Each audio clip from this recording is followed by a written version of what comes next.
p.m. Those in the red area, are facing grave danger of death if they are still in that area. Those living in the orange area are at risk of severe injury, including skin burns and serious lung damage. All right, you guys, you heard that, right? So this is a video that I'm picking up from someone I subscribed to on YouTube, Riverside Homestead Life. So this individual, he creates a lot of videos on prepping and survival and things like that, and he's been covering this here. Now, I've been letting everyone know who's been covering this in their comments that I have also been covering this in my own way, and I have 29 videos as of right now today saved on the largest disaster in U.S. history. This is at the Glassman's World. Please go on ahead and check it out. But I have tons of videos. Well, not tons. I have 29 videos so far, starting from 10 days ago. So I did not get coverage of this right away, but I can always go back and add videos in and move them up and down on the timeline. But as you can see, this is 10 days ago, 4 days ago, 5 days ago, 4 days ago, 3 days ago, 4 days ago. So all pretty much like in the last week or so, 5 days, 4 days, 1 day, 15 hours ago, 16 hours ago, 9 hours ago. So we have a lot of individuals who are covering this footage here, and I've just been saving it in the playlist. Now, I'm wondering, what are your guys' thoughts on all this? I mean, there is a lot going on here. And this isn't the only playlist that I have, guys. There are so many others. I have the Ohio train bomb here. I have Check This Out, A Cold Dark Winter, The Truth Is Out, For the Awakened Ones, I Told You So, the Great Floods of 2022, which is also Great Floods of 2023, Surviving the Great Reset, the Polypandemic of 2023, and so many other. I have so many playlists on the side here, guys. So, please check out the Glassman's World, and you can find so much videos that have been archived, but especially this one here, largest disaster in U.S. history. And also, Surviving the Great Reset probably has a lot of videos there. Now, what's interesting is they're having town hall meetings. These individuals, since day one, I've been telling everyone, y'all need to get out. You need to get out of here. So, because it's ridiculous what's going on out here. There's so much that's happening. This is the first video here, and I'm going to actually mute this. So, let me just bring the volume down here, and we'll just let this kind of play, I guess, in the background or something here, just to give a little bit of just something to watch. But what we've been watching, is a lot of this information is going on. A lot of these people are getting interviewed. And there's a lot of people who just don't know what to do. A lot of these individuals are being told that they need to, that there's $1,000 check, and they can accept this check. As soon as people accept this check, what I've been told is that once you accept the stimulus check, you can't sue for any of the wrongdoings that may have occurred to you or that you may have suffered. And so, and they're putting this out there with this situation, this disaster.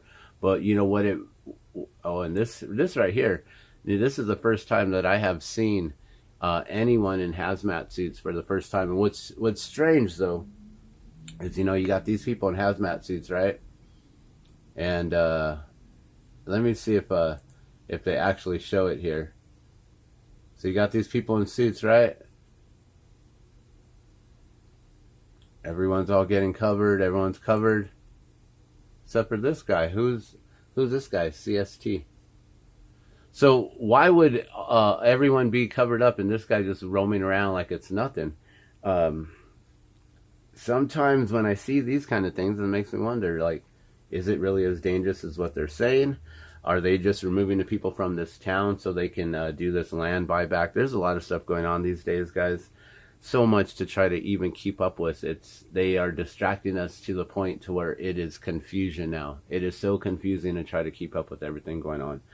So apparently, if you get this stimulus check, which a lot of us took a stimulus check in the last 2 to 3 years. Apparently, if you take any sort of stimulus check or the $1,000 check that they're offering to the residents here in East Palestine, Ohio, that you're pretty much done, that you don't have any more claim at all, that you can't sue, there's no more claims at all, that you're done. $1,000 right there. So what does that cover? Maybe that covers 1 month's rent for not being able to work for the last 3 weeks now. I don't know what kind of work you're going to be able to do in a town where, townspeople ain't even coming through. There was a lady who was just interviewed and said that a grandmother had just passed within this time, and people aren't even coming to East Palestine for her funeral because it's ground zero, guys. So there's a lot really going on. FEMA is maybe barely going to start showing up, which maybe this is FEMA. I don't really know. This was just from yesterday, I believe. News Nation is what we're looking at right here. But since day one, I told everyone they need to get out. And what we were just seeing in that last video was that Plume and I believe that was the governor of Ohio, was telling them that if you're in the red zone, that pretty much it's fatal. And if you're in the orange zone, that it's going to be severe health issues and probably you need to get out. Now, I've been saying that since day one. Get out. You guys need to get out of there. I understand that maybe you don't have the means. I personally don't have a vehicle.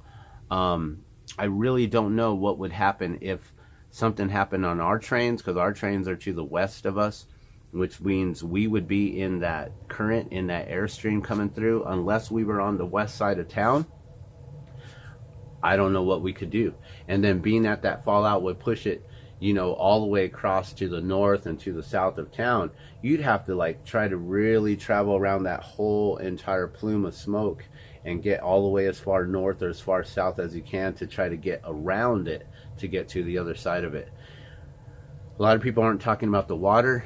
Ohio River, apparently what I've learned is that the Ohio River supplies drinking water to 10% of United States residents. Now, whether or not that means 10% of United States residents live along the Ohio River, which I don't believe, or that they ship out this drinking water elsewhere, not just to the people that are along the Ohio River, and maybe we are all in danger now of receiving contaminated water. So check your water supplies. I personally don't buy bottled water, but I do know that I don't know 100%, but I would believe that they have markings, codes, something that would show you where it was actually bottled and where the supply came from.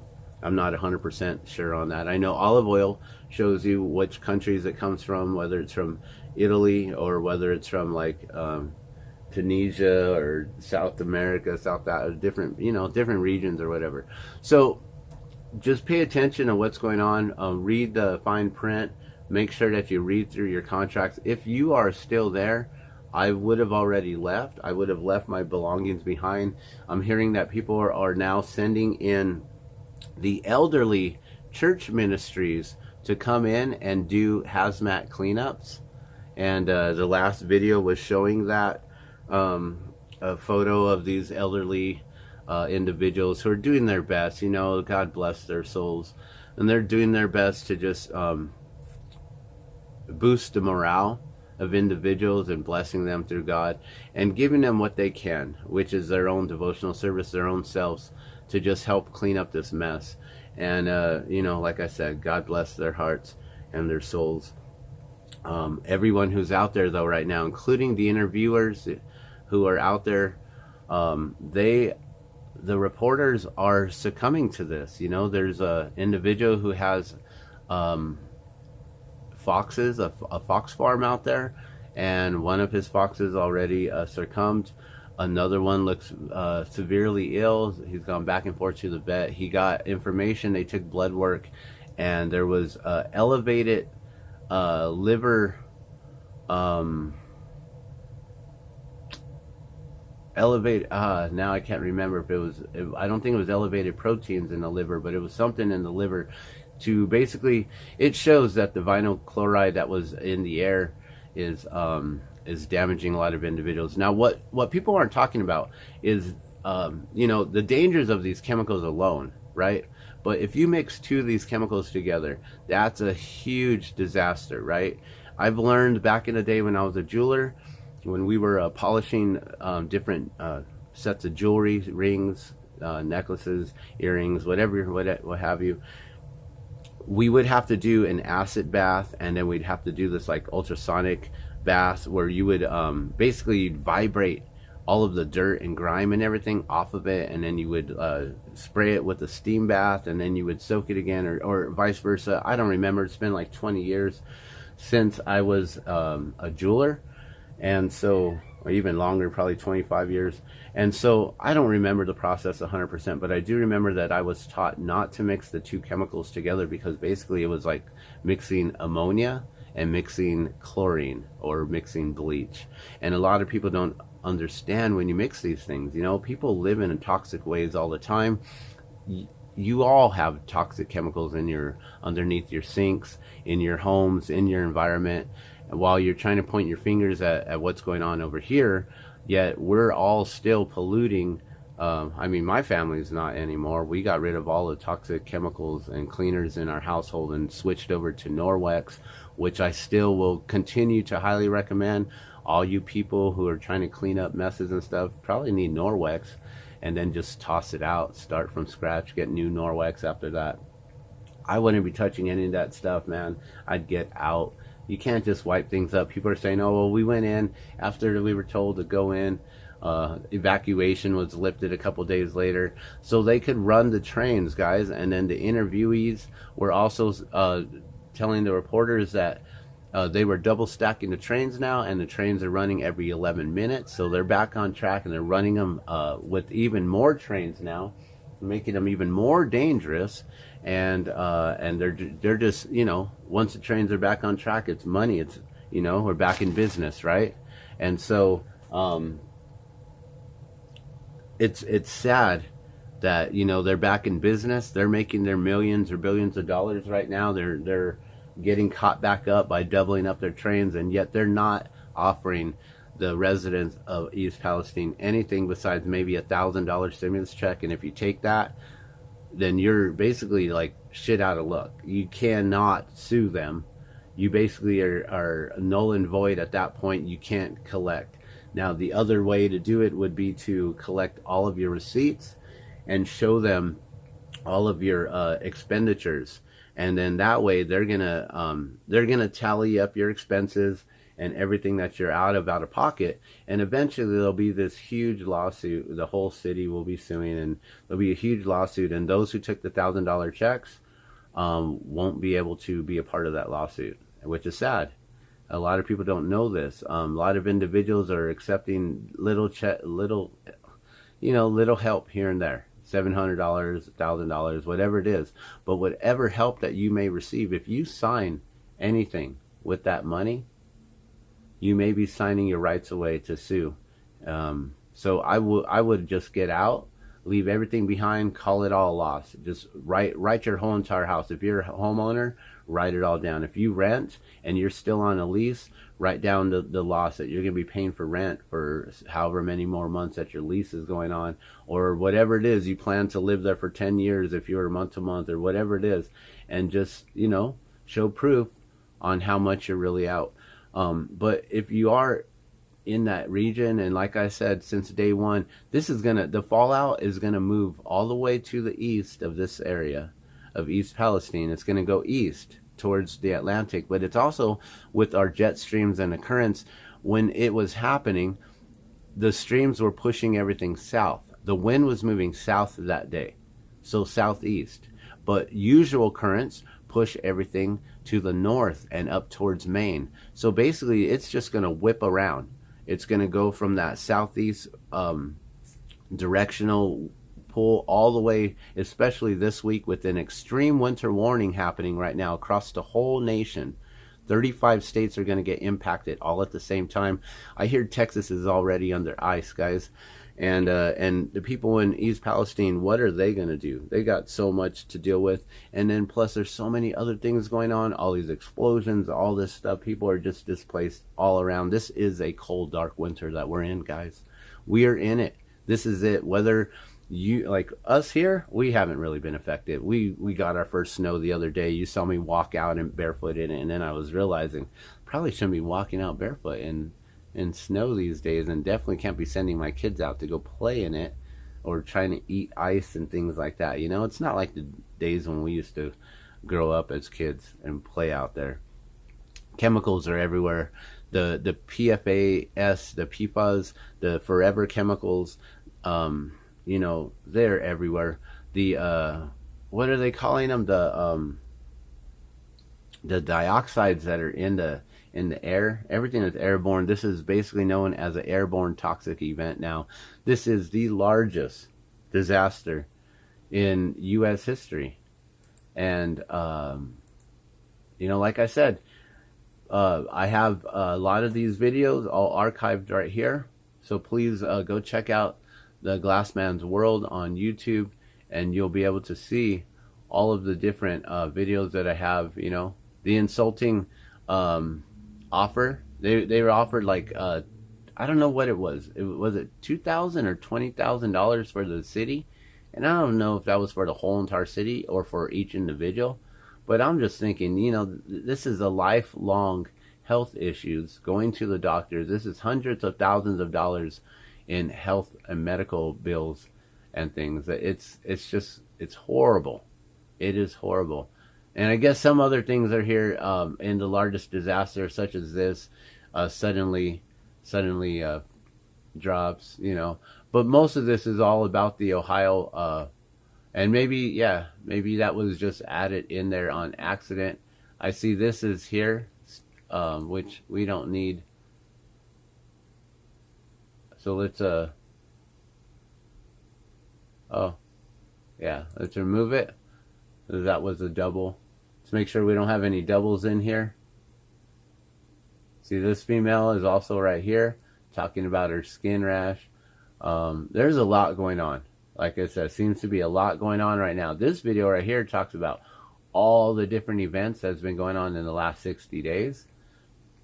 This one here is talking about how they're now going in with the digital ID program, and they're getting everyone from East Palestine. I think that was yesterday on Sunday. Sorry.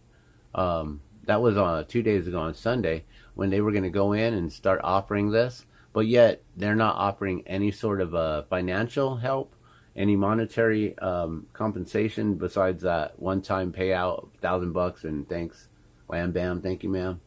You know, failed defect detector. This is an interesting video that I strongly recommend you guys watch.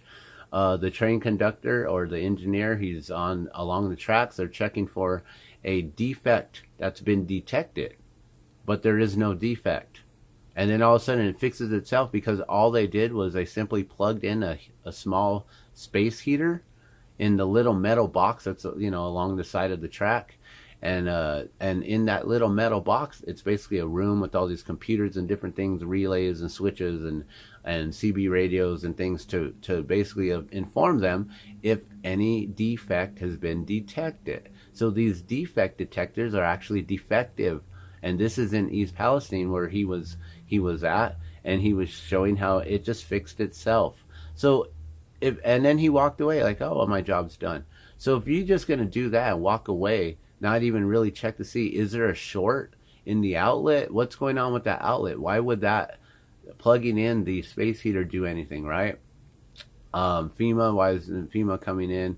I heard that former President Trump is coming in, as well as Aaron Brockovich. I don't really have much more news on what I can share with you guys. I just want to pay attention to what's going on with the Ohio River. The Ohio River links up with the Mississippi. The Mississippi River is the largest river that we have in the U.S., I do believe. And it's contaminated now, or will be.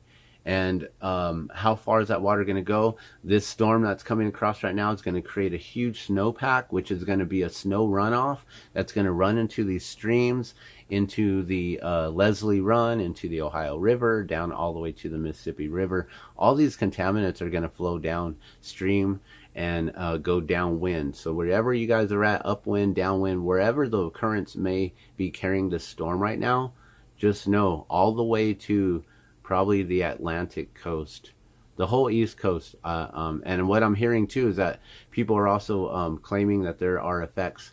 People are getting affected already as far as Canada and as far down south as Florida. So you guys, please share this information out. I'm trying to keep this video short without showing you too much of what you guys have already seen. And I just want to let you know that it's right here. It is right here. And I will be saving tons more videos here. So please check out this, share this out, share this video out, but please share this list out. If anything, just, you know, click the share button right there. Make sure you share this list out with everyone so people can really